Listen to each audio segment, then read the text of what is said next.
নিয়ম পাল্টাচ্ছে, এখন বলছে বাইরের দেশের জজদেরকেও কাজে লাগানো যাবে, কি বলবেন এই বিষয়ে? শুনেন, ভারতবর্ষের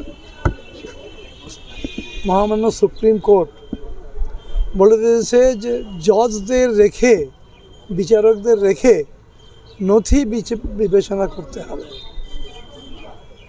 আমার কাছে যা খবর আছে 294টা কম্পিটেন্ট জজ অ্যাডমিনিস্ট্রেশন খুঁজে পাচ্ছে না বলে শুনেছি।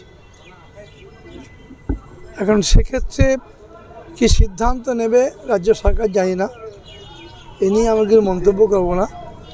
কিন্তু জজরা জজই বলে আমি মনে করি, জজরা বিচারকরা নিশ্চয়ই সঠিক। আর নির্বাচন কমিশনের কথা আর বলবেন না। নির্বাচন কমিশন ভারতবর্ষে অগণতান্ত্রিক পদ্ধতিতে ভোটার লিস্টটা বাদ দেওয়ার চেষ্টা করছে। এর তীব্র প্রতিবাদ আমরা করছি।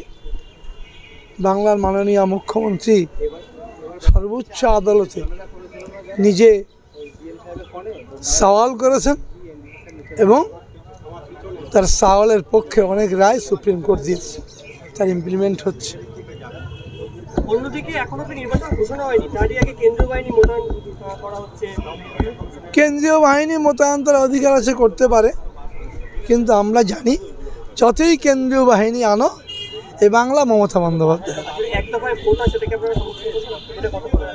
এক দফায় ভোট হলেও সমর্থন করব, 50 দফায় ভোট হলেও সমর্থন করব, কারণ বাংলার মানুষ আমাদের সঙ্গে।